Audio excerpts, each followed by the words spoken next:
Media recognition from Bloomberg, Reuters, recycling trade publications. Patented process for 100% recovery of critical metals, including cobalt, lithium, nickel, manganese, aluminum. American Manganese is focused on recycling lithium-ion batteries for electric vehicles. American Manganese trades on the TSX Venture, AMY, the US, AMYZF, and Frankfurt 2AM. For more information, visit AmericanManganeseInc.com or phone me, Larry Ray, at 778-574-4444.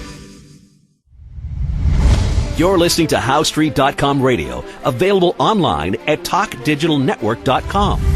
Welcome to HowStreet.com radio, the online source for market opinions. Here is Jim Goddard. My guest is Danielle Park, editor of the popular blog Juggling Dynamite and president of Danielle Park Investment Counsel Incorporated.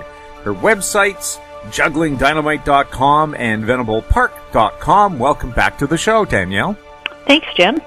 Danielle, the fragile world supply chain, the giant ship that got stuck in the Suez Canal, it took them almost a week to wiggle it free, and most of the work was done by a spring tide caused by the full moon. So, thank goodness for the moon.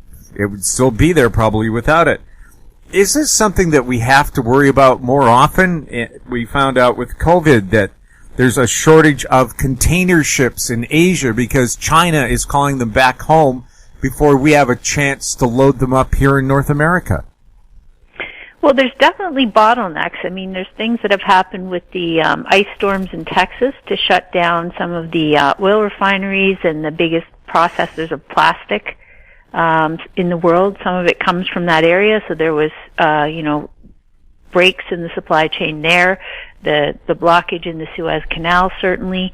They're basically, these things are temporary slowdowns, bottlenecks. They can cause some delays. They can cause some stockpiling after the event.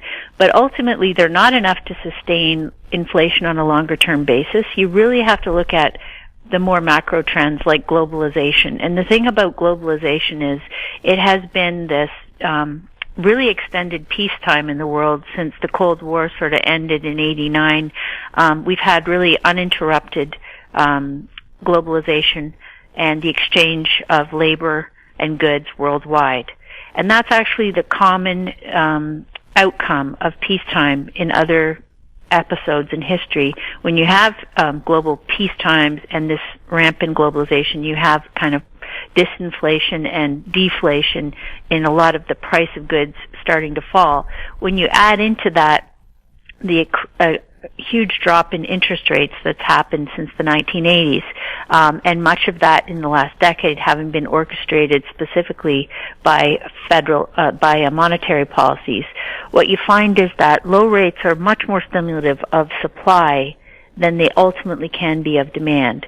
In other words, when you have a lot of low rates and rising consumption, you can increase the price of goods to a point, but if you don't have an increase in wages, in actual income, organic increase in wages, that's really where the bulk of inflation comes from over time.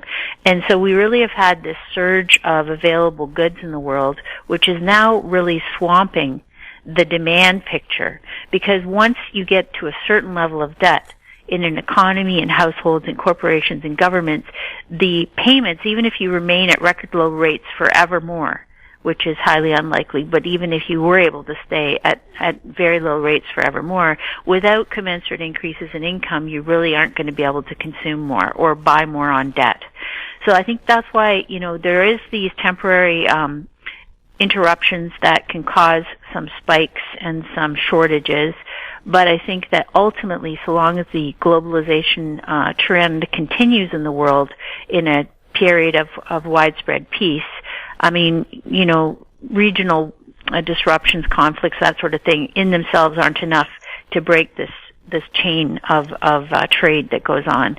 So I think that the trend is that we have more supply now because of all the credit that was used to fund demand and growth in the short run repeatedly over the last 20 years in particular. What you've really got is this massive overcapacity in the world of goods and services, and you mirror that with aging population that is not replacing itself, and pretty much every country in the world except Africa is not replacing itself population-wise with birth rates under 2 per woman. So you have that trend on top of this massive oversupply of goods and services that came because of the credit bubble, and now you've got, the highest debt levels ever in human history. So those trends are really deflationary. And if you think about it, during Mr. Trump's tenure as President of the United States, he spoke out quite aggressively against the idea of globalization. And we've seen, even with the pandemic, how there's been this outcrying of, anger about how we are relying on a lot of production in other countries, but nothing really has reversed in terms of those trends. So if Mr. Trump's anti-globalization rhetoric hasn't done much to reverse the free trade of goods and services in the world, then I don't think it's going to happen under the Biden administration, which is, of course, less outspoken against that. And so it's I think that the trends continue to be deflationary in the macro big picture. It's a question of how much inflation we're going to see in the near term, both because of these disruptions that you mentioned, but also because, again, in the last 7 months, sort of since we got the news of the vaccines coming out, there was this explosion of expectation about what kind of a reopening would bring in terms of demand and rebound out of the recession of 2020. And so we've seen a lot of hopes and dreams factored into things like growth forecasts, which no doubt big rate of change coming out of the first quarter of 20, but it's a question of, because so much debt was added to reflate that demand or see the expansion to support household incomes and businesses over the last year. The question is, how long can this rebound continue? And it's interesting that places like the IEA, which forecast energy consumption in the world, are now saying they don't see gasoline demand getting back to where it was even in 2019 ever. So I think that we may have seen a new sort of plateau in demand potential in the world for a while, as we sort of work our way back out of this heavily indebted state. And a lot of things under the horizon have shifted in terms of work patterns, in terms of consumer consumption, in terms of trends towards savings, which ultimately is extremely important, and it's strength building over time for households to recapitalize themselves and to pay down their debt. But it is not particularly inflationary for growth in the process while that's happening. So all these factors are kind of playing out. You've also had this big infusion of free money through the monetary system again, which is pooled back into financial assets and manifested in the form of record speculation in commodities. We saw that coming into the last of March, as of yesterday, record high speculation in commodities worldwide. So again, this is the same old trope that was rolled out, if you remember, Jim, in the peak of the 2008 expansion, when people thought China was an insatiable, demand of commodities and would never have enough, and that the price of things would never correct and we were going to run out. What it really was late in that cycle was financial speculation and stockpiling. Investment banks moving into the space because they thought that prices were going to keep going up, and so they really overinflate the price. And this goes back to what I said at the beginning. Once you get so much high, like copper, for example, has leapt again. It's more than 100% higher than it was in March of 20, and that kind of more than $4 a pound is sort of the price hike top we saw in the 2008-11 cycle. And again, the price being so high just entices more and more production at a time when demand is already topped out. And it's about speculation, it's not about end use. So I think that the prospects here are that we may be replicating that exact same cycle where we've overestimated the amount of expansion we can get this from the recovery this time. We've overestimated how much demand there's going to be for hard goods and services in the face of an aging population who's trying to build savings and work down debt. And I think that that's why we may get a reprisal again in terms of repricing those expectations, and that could manifest in lower asset prices, which ultimately is the way we get out of this. We need to get to lower asset prices, cheaper housing, cheaper inputs in order for people to be able to work their way out of debt. And so that is the next test we have to move through. We'll have more with Danielle Park right after this. Avon Resources Limited is a gold exploration company with significant projects in British Columbia and the Yukon, trading on the TSX Venture Exchange, symbol ABN, and the OTCQB, symbol ABNAF. Surrounded by world-class gold deposits and mines, Avon's 23,000 hectares Forest Kerr Gold Project is located in the heart of the Golden Triangle in northwestern BC. For more information, visit us at avonresources.com. Welcome back. We're speaking with Danielle Park. Danielle, what do you expect the U.S. dollar is going to do? So the U.S. dollar, of course, every time it has a weakening period, you hear a lot of, people come out against it as, on its way out, the end of the world benchmark currency and all that sort of thing. In fact, there's no contender that's even close to having its status, breadth of financial markets, depth of treasury, widely exchangeable on planet Earth. So the U.S. dollar will continue to be a extraordinarily important commodity worldwide for at least certainly my lifetime.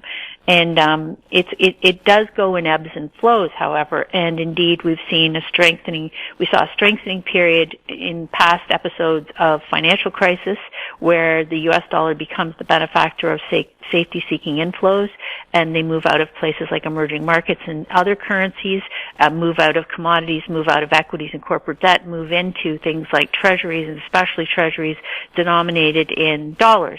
Mostly U.S. dollars, but also we've seen that trend in Canadian dollars where our treasury market also received inflows when people are stressed or worried about losses in other sectors.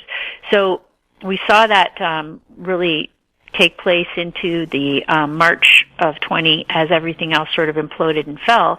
And then we got this, as I say, this reflation expectation trade really took off in the last 7 or 8 months with the vaccines coming in so quickly and the expectation that we would get the world back to, max consumption any sort of rapidly, which I think was much more optimistic than we're likely to see actually play out.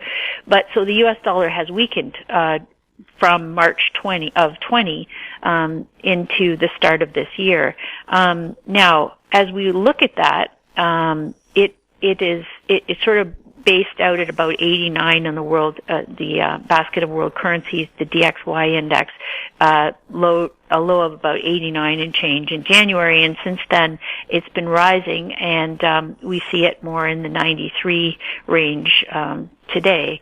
So that suggests potentially that we could be in for a sustained period of U.S. dollar strength again. And if that's the case, typically when it has a successful test of, long-term support, as it did in January, and then it gets into a rising period again, you tend to see that continue for 6 to 9 months at least, and sometimes longer, in which case we may indeed see everything else on the other end of the teeter-totter decline as the U.S. dollar rises, which again, it's in this inverse relationship with commodities, which are typically priced in U.S. dollars. So as the U.S. dollar rises, things like oil sell off, and we've in fact seen that in the price of oil.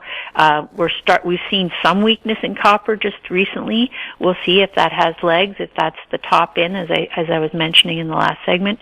But the commodity-centric currencies like the Canadian dollar and the Aussie dollar, they are quite overvalued at this point as they have risen with this widespread speculation in commodities, as I spoke of.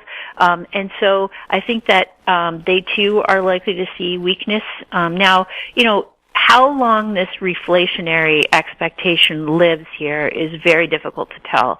We could have already seen the top of it, as I've said, because the bond market in particular is much more effective than the stock market in looking forward and pricing moves 3 and 6 months out. So the fact that inflation expectations have been rising already for a number of months, and that the treasury market has sold off in the past few months, that all could be already pricing in this reopening bid. By the way, the economy is already about 83% open in terms of functioning industries. Of course, on the hospitality and restaurants and travel side, we're still quite closed down, but so we've already seen a good amount of whatever reopening was going to happen.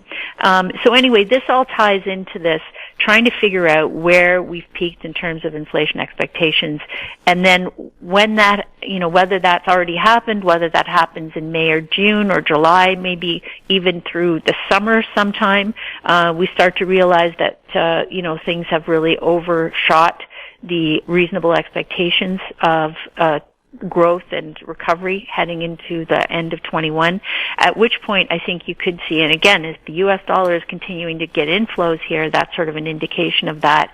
And, we could see another nervous breakdown for equity and commodity markets, and that would again be another resurgence or reason for flows to come into the U.S. dollar.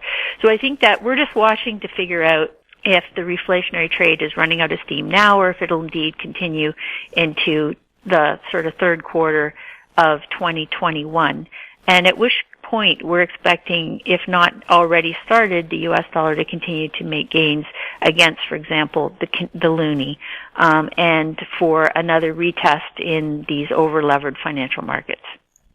We'll have more with Danielle Park right after this.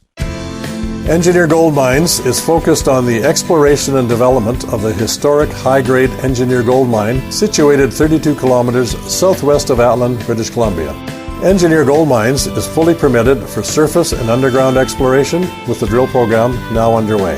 Engineer Gold Mines Limited trades on the TSX Venture Exchange, symbol EAU. For more information, please visit us at engineergoldmines.com. Don't miss out. Stay informed. Receive the HowStreet.com weekly recap with thought-provoking podcasts, radio, and articles delivered to your inbox. Sign up for the HowStreet.com weekly recap on our homepage at HowStreet.com. Welcome back. We're speaking with Danielle Park. Danielle, if deflation is in the big picture, does that hurt people trying to save for their future and make money? No, actually, deflation is actually better for consumers. If you have the price of goods and services going down, obviously it's going to afford you more buying power. So that is actually, as I've said before, described earlier, it's actually the natural condition of global peacetimes is to have deflation overall. And it's that central banks have been really leaning against with everything they can think up in the past decade in particular. The reason they're doing that is that they work and represent the best interests of the finance sector. They are supposed to be the regulators of the finance sector, but they actually come from and go to the finance sector. They are populated by, people that make their fortunes in the finance sector. And so they're terrified of deflation because if deflation takes hold in terms of prices, the theory goes consumers have no imminent incentive to get out and spend, because if you think something's going to be cheaper 6 months or a year from now, why would you run out and buy it today? Take the issue of housing, for example. If you think that home prices aren't going to be higher a year from now, but in fact flat or lower, suddenly you don't have this, frenzied wave of people trying to buy housing at any cost, at any price, and all that sort of activity. So that is really one of the main fears of central banks, is this idea that there'd be this pullback in consumption. The other thing is that if people are not worried about losing their purchasing power to inflation, they don't have the same incentive to take their savings out of safe deposits, out of, savings accounts, out of treasury bonds, even if they're low yielding. If the cost of goods is going down over time, then there's not the same incentive to reach for yield or go into all these risky financial products, which central banks representing the finance sector are always trying to get everybody moved into. Indeed, corporations, when they do initial public offerings of debt or securities to the public, they have an easier time doing it if everyone thinks that, safe yields are not sufficient to meet their capital needs over time, so they have incentive to reach for these risky products. So the whole system is really set up to convince us all that we're about to burst into inflationary flames at any moment. And as soon as we realize that that's not the case, we can pull back from these activities and wait for prices to come down and be much more measured and thoughtful and reasonable in our allocation choices. So it is entirely possible to benefit from these trends. The difficulty is that if you buy into this never-ending inflation saga story mythology that is sold to us by the finance sector as a way to get us buying their products, then you're fully loaded at the top of these cycles. You know, you're heavily your savings have moved out of the safer things and are all in the risky things that are extremely priced. And you're highly levered, for example, into, you know, home prices at the highest valuations in the history of mankind. So if that's the case, then when price begins to come down, that is where you get clobbered, right? So now you are losing purchasing power dramatically because the assets that you're holding are, you know, falling by a third or 50 or 80% in some cases. That's quite typical after these very frenzied periods that you get a mean reversion that can go greater than 50%. Well, obviously that can be very devastating for people that are holding those assets, but for everybody else that hasn't yet bought, for those that have been waiting to buy things at decent valuations and higher yields, they not only get in with the prospects of some capital gains over the years thereafter, but they also are compensated with much higher yields or returns, whether it's interest on bonds, whether it's dividend yields on the equities, whether it's rents on real estate when they go to invest in that. So the price you pay, waiting for this cycle to mean revert, waiting for things, building up your cash, building up your safe deposits, paying off your debt when rates are low. These are all the critical foundations of financial health and strength that will last for decades thereafter if you can do it right. So it's very important that people are proactive around these cycles and not just drinking the Kool-Aid and fully long and fully levered at the very top of these cycles, because that's where you get hurt. Danielle, thank you so much for chatting with us. Oh, thanks, Jim. Happy April. Happy April. The flowers are blooming, the birds are singing, and the hummingbirds are already buzzing around my balcony. Lovely. My guest has been Danielle Park, editor of the popular blog Juggling Dynamite and president of Venable Park Investment Council Incorporated. Her websites, jugglingdynamite.com and venablepark.com. If you have any questions for Danielle or any of our other guests, you can send them to info@housestreet.com, our YouTube channel, Talk Digital Network. Find us on Twitter @HouseStreet. We're also on Facebook. I'm Jim Goddard. Thank you for listening. Comments made on HoweStreet.com radio are an expression of opinion only and should not be construed in any matter whatsoever as recommendations to buy or sell any financial instrument at any time. Available online at TalkDigitalNetwork.com. HoweStreet.com radio is a production of House Street Media Incorporated.